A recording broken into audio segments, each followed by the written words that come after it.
Classes में आपका स्वागत है। Good morning all of you. आज का मेरा जो टॉपिक है वो दक्षिणी पूर्वी पठारी प्रदेश या जिसको हाड़ौती का पठार कहते हैं। ये जो आपका टॉपिक है ये BA second year MA final geography का टॉपिक है, या आप कह सकते हो class wise BA second year MA final geography का टॉपिक। और वैसे बात करें तो आप आरएस से लेकर पुलिस कांस्टेबल, पटवारी, फर्स्ट ग्रेड, सेकंड ग्रेड, किसी भी एग्जाम की तैयारी कर रहे हैं, राजस्थान लेवल के किसी एग्जाम की तैयारी कर रहे हैं तो आपको ये टॉपिक वहाँ मिलेगा। और इम्पोर्टेंट टॉपिक है, हम कर रहे हैं राजस्थान के भौतिक स्वरूप। और मैंने आपको राजस्थान के भौतिक प्रदेशों या स्वरूपों के बारे में बताया कि राजस्थान को 4 भौतिक प्रदेशों में बांटा, जैसे कि पिछली क्लासों में। और 4 भौतिक स्वरूप है, पश्चिमी रेतीला मैदान, दूसरा था हमारा अरावली पर्वतमाला, तीसरा पूर्वी मैदान, आज हम लास्ट पार्ट दक्षिणी पूर्वी पठारी प्रदेश या इसको पठारी प्रदेश कह सकते हैं। दक्षिणी हिस्से में, दक्षिणी पूर्वी हिस्से में ये पठारी प्रदेश है, इसको हाड़ौती का पठार भी कहते हैं। इसलिए मैं आपको थोड़ा जरूर बता दूं इसको हाड़ौती का पठार क्यों कहते हैं, क्योंकि यहाँ हाड़ा राजा राज किया करते थे। यहाँ की जो बोली है वो हाड़ौती बोली है। हाड़ौती प्रदेश राजस्थान के दक्षिणी पूर्वी क्षेत्र में फैला है। हाड़ौती शब्द रियासतकालीन जो राज्यों बूंदी, कोटा, झालावाड़ के लिए प्रयुक्त होता था। जब रियासत का राजाओं का राज था तो ये शब्द बूंदी, कोटा, झालावाड़ इनके लिए प्रयुक्त होता था। यहाँ 1241 में हाड़ा राजपूत रामदेव हाड़ा का राज्य स्थापित था। हाड़ा वंश के आधार पर ही इन राज्यों को इस प्रदेश में सम्मिलित किया गया। हाड़ौती के नाम से इसे पुकारा जाने लगा। मैंने आपको फिर से बता दूं कि यहाँ हाड़ा वंश का राज था, इसलिए इसको हाड़ौती का पठार कहा जाने लगा। वर्तमान में भौगोलिक तथा हाड़ौती बोली के प्रभाव क्षेत्र के आधार पर हाड़ौती प्रदेश में 4 जिले शामिल हैं, कोटा, बूंदी, बारां और झालावाड़ सम्मिलित है। अब बात कर लेते हैं इसकी उत्पत्ति की। बात हम करते हैं इसकी उत्पत्ति की। उत्पत्ति कैसे हुई? मध्यजीवी महाकल्प में इसकी उत्पत्ति मध्य जीवी महाकल्प में इसकी उत्पत्ति मानी जाती है। मध्यजीवी महाकल्प कह दो या मेसोजोइक काल, मेसोजोइक काल में इसकी उत्पत्ति हुई। इसका जन्म, इसका बर्थ हुआ मध्यजीवी महाकल्प में या मेसोजोइक काल में इसकी उत्पत्ति मानी जाती है। इसे क्रेटेशियस युग भी कहते हैं। क्रेटेशियस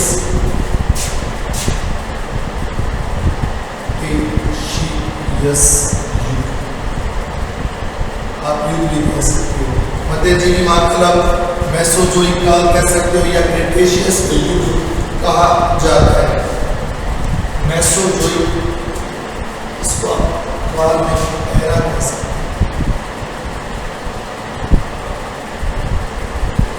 हैं या क्रेटेशियस युग कह सकते हैं। गोंडवाना लैंड में ज्वालामुखी किले के दरारी उद्गार शुरू हुए। गोंडवाना लैंड में इसकी उत्पत्ति गोंडवाना लैंड से, गोंडवाना लैंड से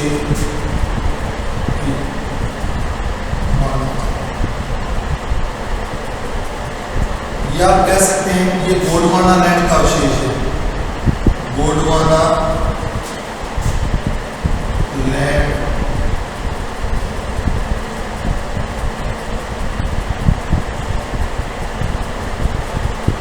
ये बता दूं इसकी उत्पत्ति मध्यजीवी महाकल्प में मेसोजोइक एरा टाइम जो था या क्रेटेशियस युग में हुई, गोंडवाना लैंड से हुई माना जाता है। इसकी उत्पत्ति गोंडवाना लैंड से हुई माना जाता है।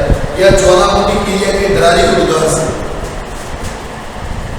ज्वालामुखी मुखी क्रिया की दरारी उद्गार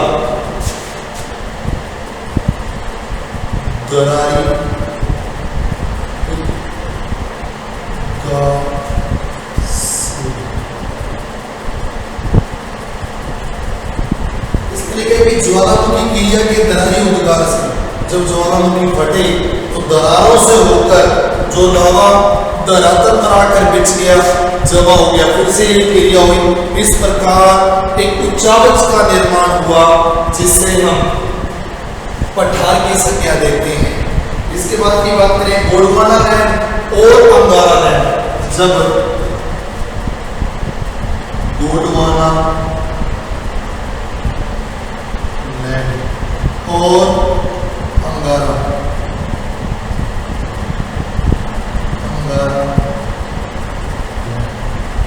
पहले पृथ्वी पेंजिया के रूप में थी और पेंजिया का दो भागों में विभाजन हुआ, अंगारा लैंड और गोंडवाना लैंड। तो अंगारा लैंड और गोंडवाना लैंड के टकराव जब हुआ, आपस में इन दोनों का जब टकराव हुआ तो टकराव होने के बाद क्या होता है कि भौगोलिक परिवर्तन के परिणाम स्वरूप इसमें दरारें हुई।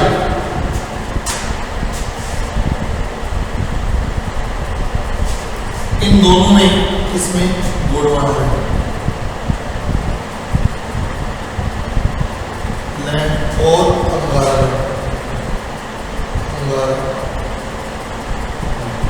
इन दोनों में जब टकराव हुआ तो टकराव होने से क्या होता है, भौगोलिक परिवर्तन के कारण या उसके परिणाम स्वरूप इसमें दरारें हुई और इन दरारों के माध्यम से इसमें क्या हुई, टकराव हुआ और इनमें दरारें उत्पन्न हुई और इन दरारों के माध्यम से भूगर्भिक जो लावा था वो धरातल पर आता गया। भूगर्भिक लावा वो क्या होता गया, धरातल पर आता गया। पृथ्वी दो भागों में बटी थी, गोंडवाना लैंड और अंगारा लैंड। जब इन दोनों में टकराव हुआ, टकराव के परिणाम से भौगोलिक परिवर्तन हुआ, उसके परिणाम से बहुत दरारों का निर्माण हुआ। इन दरारों से होकर जो भूगर्भिक लावा था वो धरातल पर आकर क्या हो गया, उसका जमाव होता गया और कुछ भूमि क्षेत्र का निर्माण हुआ। एक कुछ भूमि क्षेत्र का निर्माण हुआ और यही कुछ भूमि क्षेत्र हड़ौती के पठार के नाम से जाने जाती है। जैसे कि मैंने आपको बताया हड़ौती का पठार। और हड़ौती के पठार के बारे में कुछ और बता दूं, ये मालवा के पठार का उत्तरी भाग है। अगर हम भारत की दृष्टि से देखें तो ये मालवा के पठार का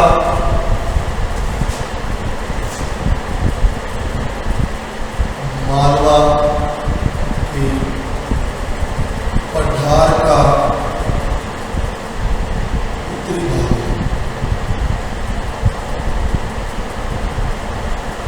ये मालवा के पठार का क्या माना जाता है, उत्तरी भाग माना जाता है। गोंडवाना लैंड, इसकी उत्पत्ति पहले गोंडवाना लैंड, फिर आपस में जब गोंडवाना लैंड और अंगारा लैंड टकराए तो ज्वालामुखी क्रिया हुई और बाद में दरारी उद्गार के परिणाम स्वरूप एक पठार बना।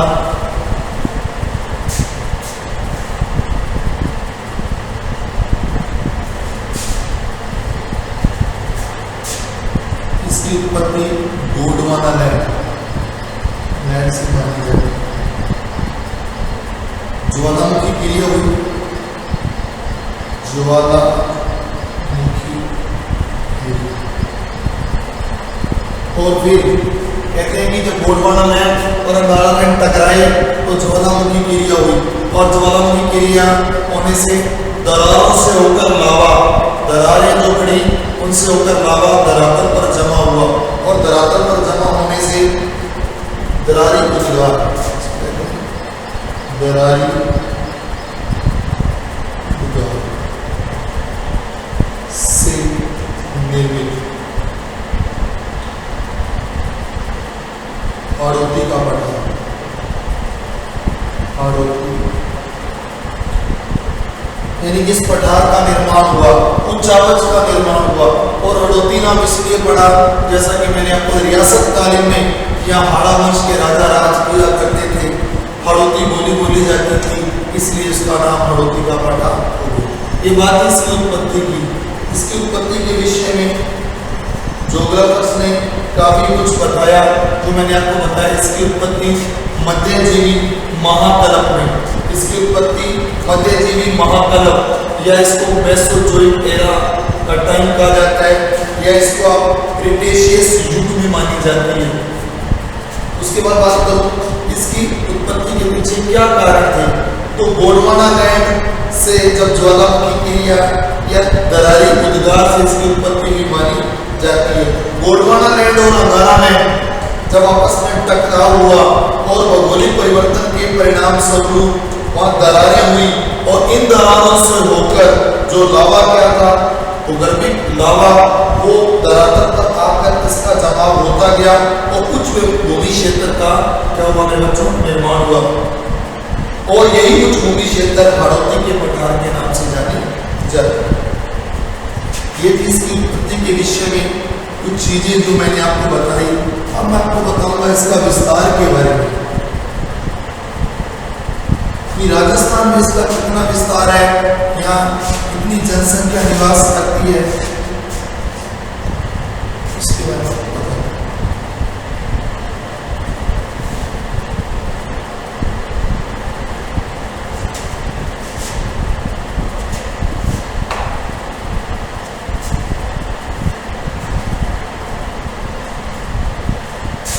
बात कर लेते हैं इसके विस्तार की, इसका विस्तार कितना है।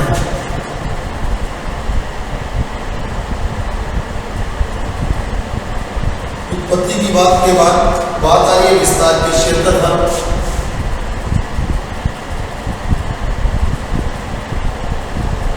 6.49 या कहीं 7% लिखा हुआ है। एक्चुअल में ये 6.49% है, इसको कई जगह 7% लिखा होता है। जनसंख्या यहाँ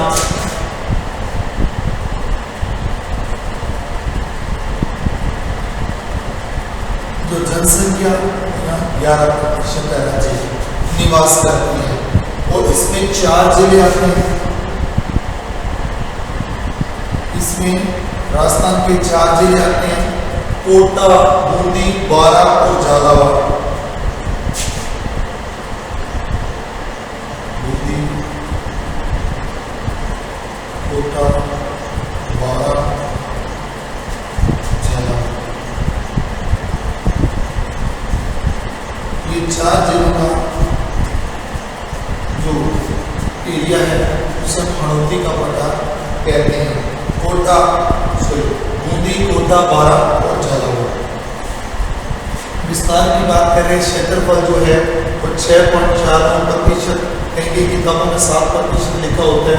जनसंख्या यहाँ 11%, राज्य की 11% जनसंख्या यहाँ निवास करती है, और जिले यहाँ 4 आते हैं, बूंदी, कोटा, बारा और झालावाड़ में इसका विस्तार है।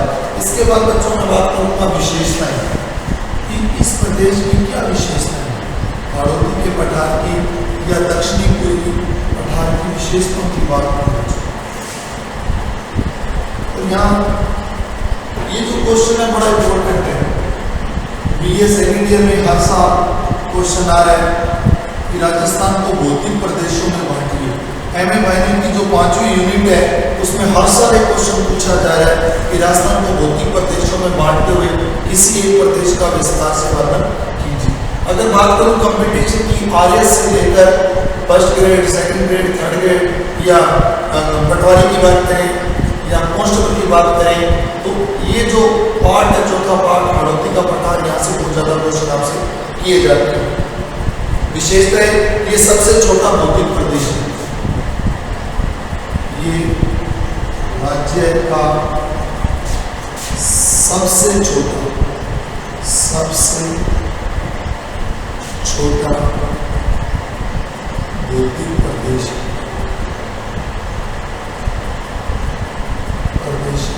क्षेत्रफल की दृष्टि से ये राजस्थान का सबसे छोटा प्रदेश है। इसका निर्माण ज्वालामुखी क्रिया से हुआ। दूसरी विशेषता, इसका निर्माण ज्वालामुखी क्रिया से हुआ।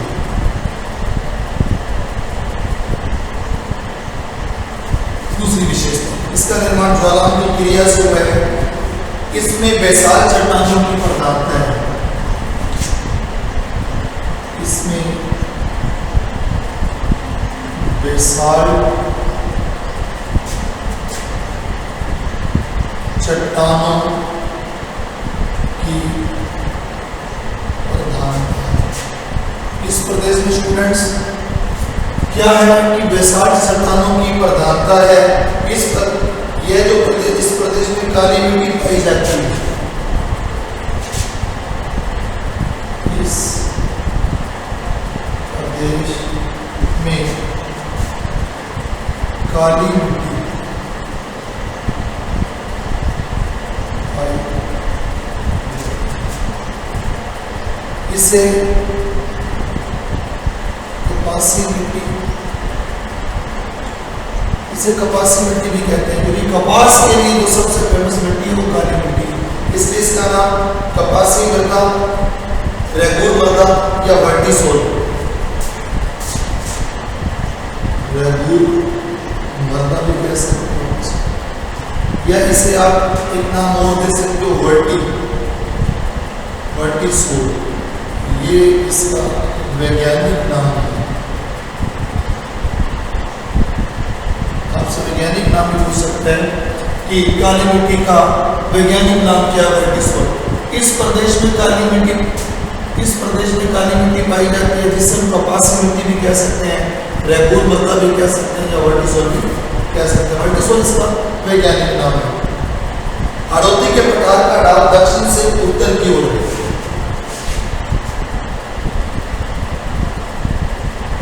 हाड़ौती के पठार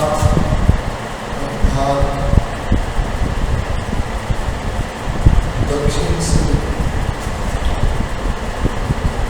उत्तर,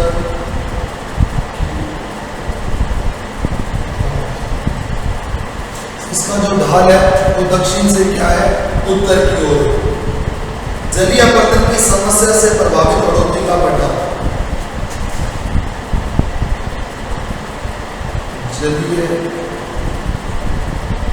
अपरदन की समस्या से प्रभावित प्रदेश,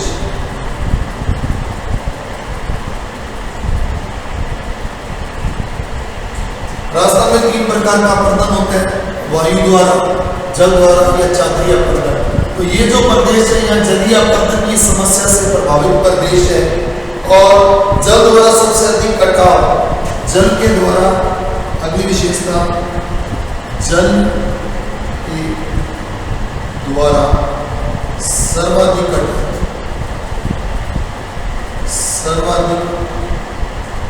कटाव भी इस क्षेत्र में।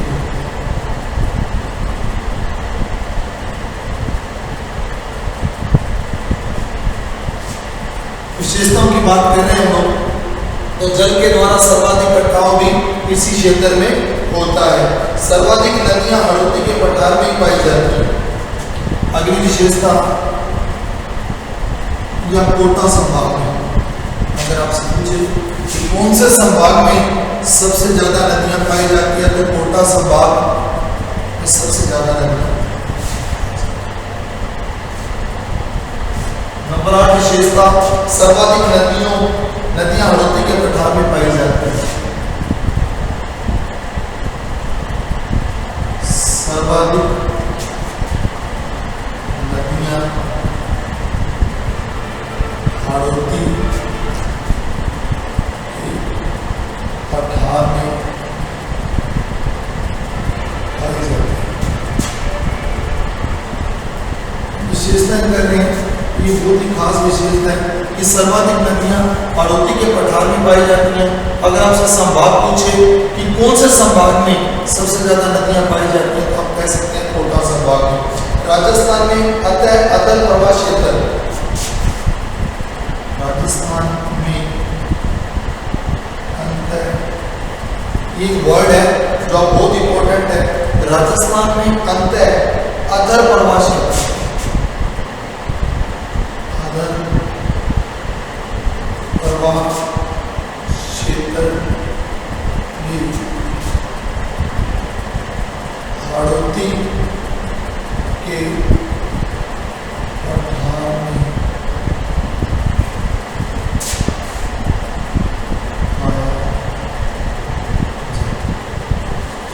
राजस्थान में अंतर अधर प्रवाह क्षेत्र भी कहाँ पाया जाता है?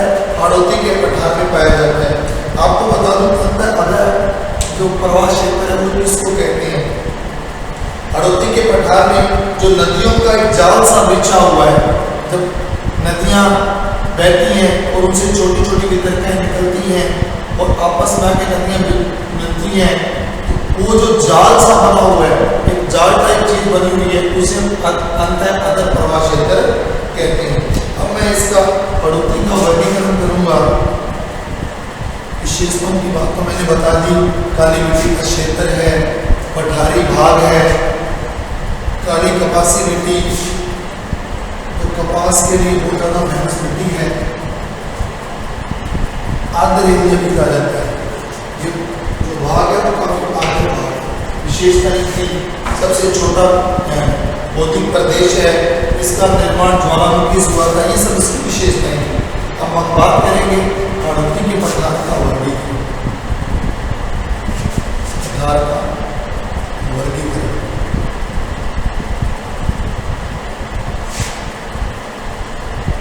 वर्गीकरण कर रहे हैं इस पठार को दो मेन भागों में बांटा गया है। हम बात कर रहे हैं जो क्वेश्चन है हमारा हाड़ौती का पठार, इसको मैं वर्गीकरण करने जा रहा हूँ। तो वर्गीकरण में मैं बता दूं आपको पहले, हाड़ौती के पठार को हमने दो भागों में बांटा है। एक विंध्य कगार क्षेत्र, विंध्य कगार क्षेत्र, इसका जो पहला वर्गीकरण किया मैंने वो विंध्य कगार क्षेत्र, और जो दूसरा वो दक्कन का पठार है, दक्कन का विंध्य कगार क्षेत्र को भी मैंने तीन भागों में विभाजित किया है। पहला अर्धचंद्राकार पहाड़ियां,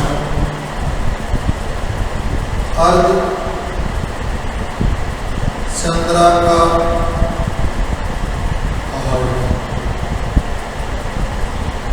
विंध्य कगार क्षेत्र में अर्धचंद्राकार पहाड़ियां आती हैं। नदी निर्मित क्षेत्र, दूसरा नदी निर्मित मैदान, और तीसरा शाहबाद की उच्च भूमि क्षेत्र व उच्च भूमि क्षेत्र। अर्धचंद्राकार पहाड़ियां, विंध्य कगार को तीन पार्ट्स में मैंने डिवाइड कर दिया। अर्धचंद्राकार पहाड़ियां, नदी निर्मित मैदान, शाहबाद, उच्च भूमि, और उससे हम करते हैं दक्कन प्रदेश और झालावाड़ का पठार।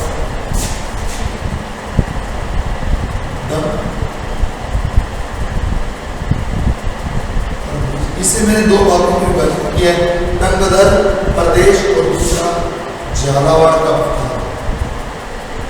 झालावाड़, इस प्रकार इसको मैंने झालावाड़ का पठार, झालावाड़ का पठार। इस प्रकार स्टूडेंट मैंने हाड़ौती के पठार को का जो वर्गीकरण की है उसको दो मेन भागों में बांटा, विंध्य कगार क्षेत्र और दूसरा दक्कन का पठार। फिर इसे मैंने विंध्यन कगार को आसानी के लिए 3 पार्ट में डिवाइड किया। अर्धचंद्राकार पहाड़ियां, नदी निर्मित मैदान, शाहबाद उच्चभूमि और दक्कन के पठार को 2 भागों में डिवाइड किया आसानी के लिए, गंगाधर प्रदेश और दूसरा झालावाड़ का पठार। तो हम पहले पढ़ते हैं इसके बारे में। हम 1 बाय 1 हाड़ौती के पठार को वैसे 5 पार्ट में टोटल डिवाइड कर दिया है,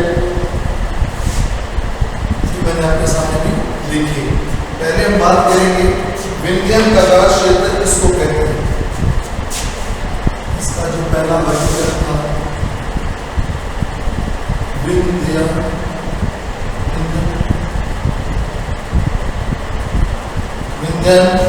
कगार क्षेत्र क्या चीज है, पहले मैं आपको ये बताऊं। विंध्यन पर्वत के किनारे की भूमि, विंध्यन पर्वत के किनारे की जो भूमि है उसे विंध्यन कगार क्षेत्र का एरिया कहते हैं। विंध्याचल पर्वत के किनारे की भूमि विंध्याचल प्रदेश में मध्य प्रदेश से लेकर झारखंड तक फैला है। विंध्याचल जो पर्वत है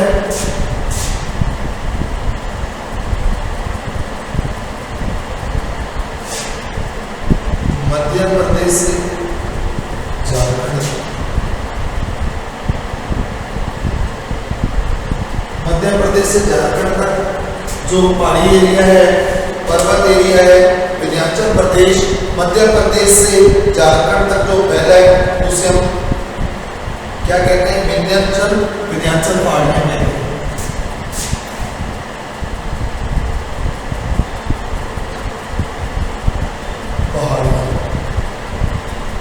बता दो मध्य प्रदेश से झारखंड में जो पहाड़ियां उसे विंध्याचल पहाड़ियां कहते हैं।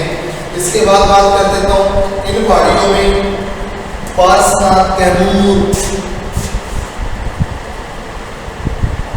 पारस ये लोकल नाम है, पारसनाथ,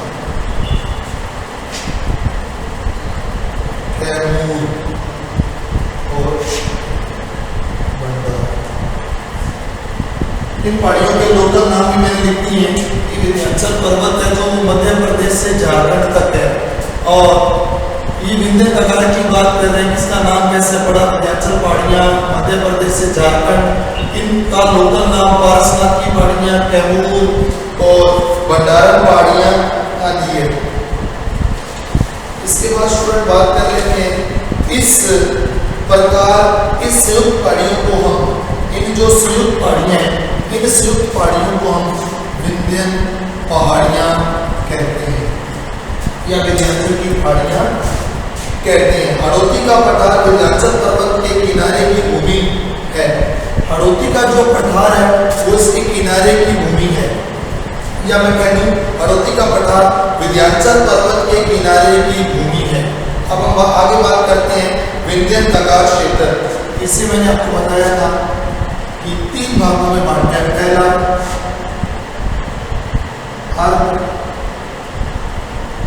अर्धचंद्राकार पहाड़ी, कौन सी पहाड़ियां, अर्धचंद्राकार पहाड़ी। इसमें जो पहाड़ियां आती हैं वो पहला बूंदी की पहाड़ी है, बूंदी की।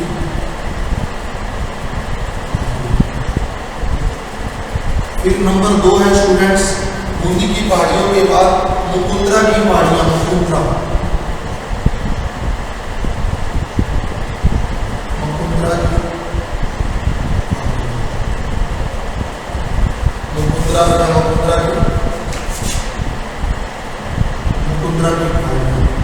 और तीसरा जो इसका हिस्सा है वो कुंडला की पहाड़ियां, कुंडला की पहाड़ियां। और नंबर 4 है रामगढ़ की पहाड़ियां। अर्धचंद्राकार पहाड़ियों में बूंदी की पहाड़ियां, मुकुंदरा की पहाड़ियां, कुंडला की पहाड़ियां और रामगढ़ की पहाड़ियां, इन नामों से इसको जाना जाता है। बूंदी, बूंदी में पाई जाने वाली पहाड़ियां, बूंदी की पहाड़ियों की बात करता हूं कि बूंदी में पाई जाने वाली पहाड़ियां इसे हम बूंदी की पहाड़ियों के नाम से जाना जाता है। सतूर बूंदी की सबसे ऊंची चोटी है। सतूर इन पहाड़ियों में सबसे ऊंची चोटी। इसके बाद हम बात करते हैं कि कोटा और झालावाड़ में मुकंदरा की पहाड़ियां। मुकंदरा की पहाड़ियां को कहाँ मिलेंगी? लिखा है मैंने मुकंदरा की पहाड़ियां। कोटा व झालावाड़ में मुकंदरा की पहाड़ियां पाई जाती हैं। यहाँ राजस्थान का तीसरा राष्ट्रीय उद्यान में बाघ परियोजना चलाई जा रही है। मुकुंदरा की पहाड़ियों में राजस्थान का तीसरा बड़ा अभयारण्य है और यहाँ बाघ तीसरी बड़ी, इंडिया की तीसरी बड़ी बाघ परियोजना चलाई जा रही है। इसके बाद हम बात कर लेते हैं कि रामगढ़ के अंदर क्या है। बारा के अंदर रामगढ़ की पहाड़ियां हैं। तो ये बात करते हैं रामगढ़ की पहाड़ियों की। तो रामगढ़ की पहाड़ियां बारा में है। भारत का पहला जियो हेरिटेज जो पाया गया है, बनाया गया है, भारत का पहला जियो हेरिटेज। यहाँ उल्कापात होने के कारण इसका नाम जियो हेरिटेज रखा गया है, जो कि रामगढ़ की पहाड़ियों में है। और कुंडला की पहाड़ियों की बात करूं तो कोटा में है। ये पहाड़ियां कोटा में है। रामगढ़ की पहाड़ियां मैंने आपको बताया दिया कि 12 जिले में, ये बूंदी में। तो स्टूडेंट अर्धचंद्रा का जो पहाड़ियां है, बूंदी की पहाड़ियां बूंदी में विस्तृत है और वहां जो पहाड़ियां हैं उनका नाम बूंदी की पहाड़ियां रखा गया है। और कोटा में झालावाड़ में जो पहाड़ी क्षेत्र है,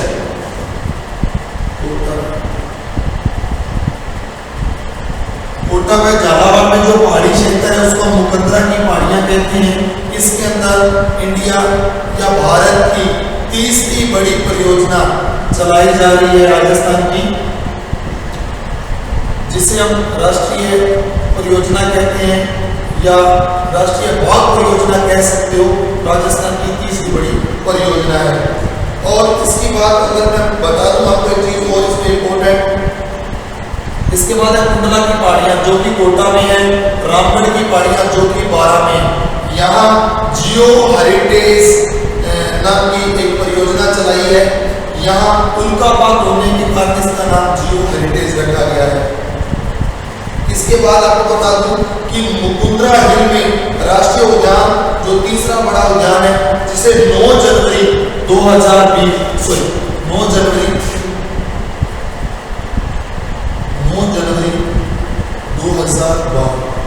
9 जनवरी 2012 को राष्ट्रीय उद्यान का तथा 10 अप्रैल 2013 से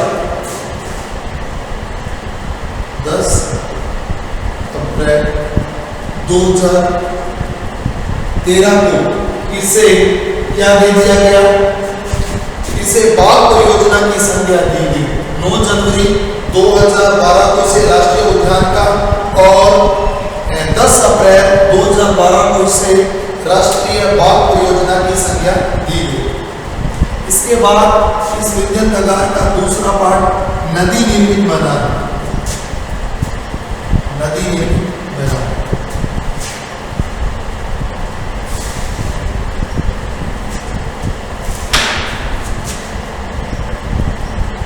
नदी निर्मित, ये विंध्यन कगार का दूसरा पॉइंट। नदी निर्मित मैदान की बात करूं तो राजस्थान में चंबल नदी का बहाव क्षेत्र है। नदी निर्मित राजस्थान में चंबल, एक बहुत ही फेमस नदी, चंबल नदी का बहाव क्षेत्र है ये एरिया।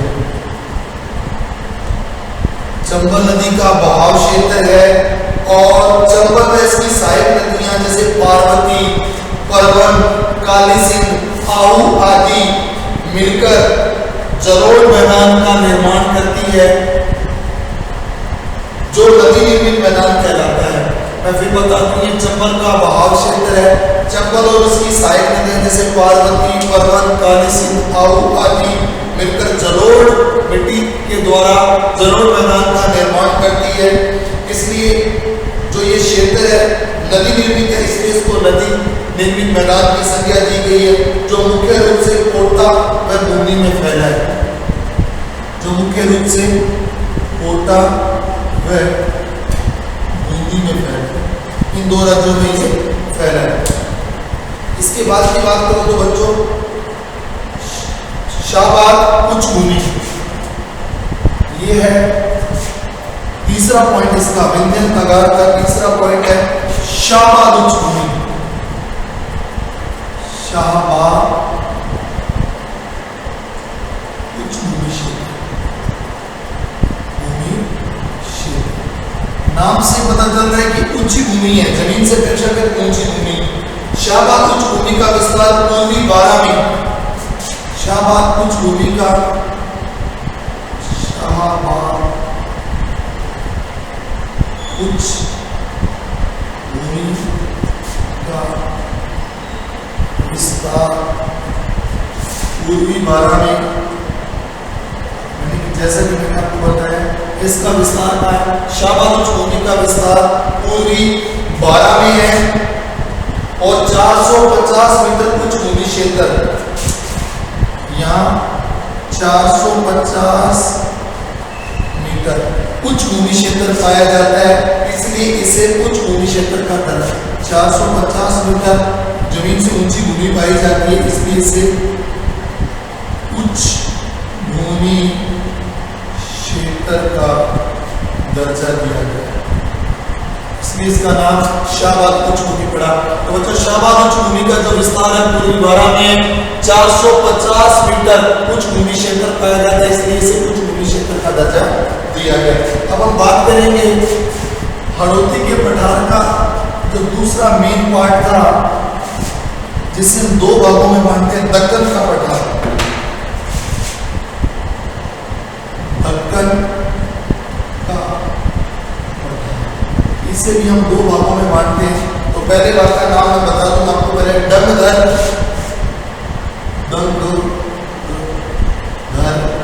प्रदेश। डंगधर प्रदेश की बात कर रहा हूं। दक्कन के पठार को दो भागों में बांटते हैं। पहला भाग है गंगधर प्रदेश। गंगधर प्रदेश आपको झालावाड़ का दक्षिणी पश्चिमी भाग, झालावाड़ का दक्षिणी पश्चिमी भाग जो सामान्य से उच्च भूमि क्षेत्र है, सामान्य से उच्च भूमि क्षेत्र, ये सामान्य जो भूमि उससे उच्च भूमि क्षेत्र है, लगभग 350 मीटर ऊंची भूमियां पाई जाती है। और ये कहाँ है? झालावाड़ का दक्षिणी पश्चिमी भाग है। झालावाड़ का दक्षिणी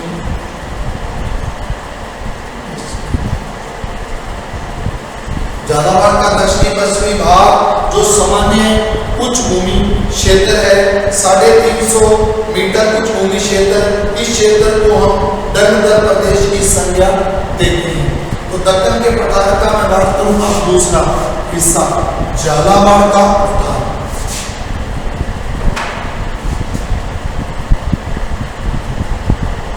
झालावाड़ का पठार डंगधर प्रदेश का जो शेष भाग है, जो झालावाड़ का पठार कहलाता है, डंगधर का शेष भाग जो झालावाड़ का पठार कहलाता है, क्या कहलाता है? डंगधर प्रदेश का शेष भाग जो झालावाड़ का पठार कहलाता है। यहाँ काली मृदा का विस्तार है, यहाँ काली मृदा का विस्तार, यहाँ काली मिट्टी बहुत ज्यादा पाई जाती है, काली मिट्टी का विस्तार है। ये क्षेत्र झालावाड़ का पठार कहलाता है। झालावाड़ का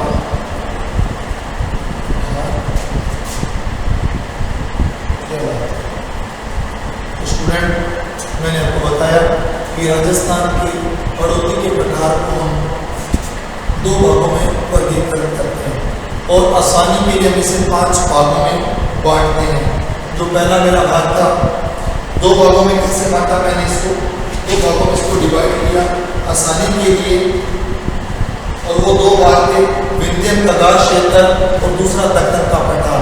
इसे और आसानी के लिए मैं 5 भागों में बांटता हूँ। विंध्यन कगार को मैंने 3 भागों में बांटा, अर्धचंद्राकार पहाड़ियां, नदी निर्मित मैदान, शाहबाद की उच्च भूमि, और दूसरी तरफ मैंने दक्कन के पठार को 2 भागों में बांटा।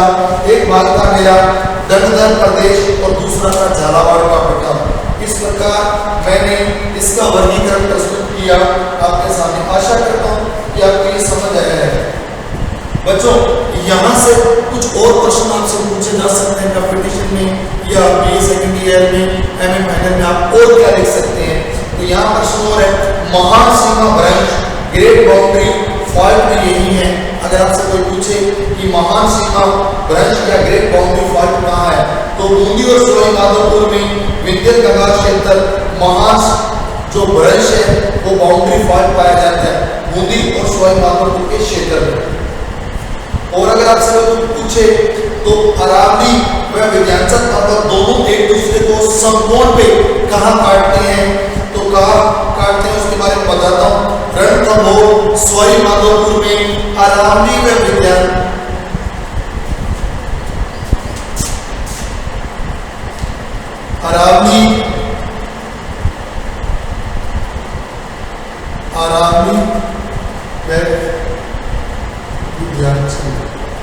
पर्वत एक दूसरे को समकोण में कहाँ काटते हैं। कभी ऐसा प्रश्न आ जाए तो मैं आपको बताता हूँ कि अरावली व विंध्याचल पर्वत दोनों एक दूसरे को समकोण पर कहाँ काटते हैं। ऐसा कहीं लिखा आ जाए या क्वेश्चन आ जाए तो आपको बता दूं कि ये रणथंभौर सवाई माधोपुर में एक दूसरे को काटते हैं। जगह का नाम रणथंभौर और जिला सवाई माधोपुर। यहाँ एक प्रश्न और आता है कि आपको रंगीन पहाड़ियां कहाँ मिलेंगी। राजस्थान में आपको रंगीन पहाड़ियों का जो क्षेत्र है वो कहाँ मिलेगा, और राजस्थान में रंगीन पहाड़ियों का क्षेत्र आपको मिलेगा रणथंभौर सवाई माधोपुर। रंगीन पहाड़ियां आपको कहाँ मिलेंगी, रणथंभौर सवाई माधोपुर, सवाई माधोपुर में। और अगर बात करें एक क्वेश्चन हो रहा था संक्रांति क्षेत्र, ये भी अगर आपसे चीज और पूछ ले, संक्रांति क्षेत्र ये भी रणथंभौर सवाई माधोपुर में है। और अरावली का केंद्रीय भाग, अगर आपसे क्वेश्चन कंपटीशन पूछे अरावली का केंद्रीय भाग वो भी सवाई माधोपुर और करौली में है। अरावली का जो केंद्रीय भाग है वो सवाई माधोपुर और करौली में है। मध्य अरावली क्षेत्र का विस्तार अगर आपसे पूछे एक और क्वेश्चन तो वो अजमेर है ऊंचाई के आधार पर। तो स्टूडेंट्स, आज का जो मेरा टॉपिक था दक्षिणी पूर्वी पठारी प्रदेश या जिसको हाड़ौती का पठार कहते हैं, आशा करता हूँ कि आप सबको समझ आया होगा। अगर आपको कोई डाउट है तो हम नेक्स्ट क्लास में इसको डिस्कस कर लेंगे। आज के लिए इतना ही, हम फिर मिलते हैं नेक्स्ट क्लास में। नमस्ते, अलविदा, खुदा हाफिज़।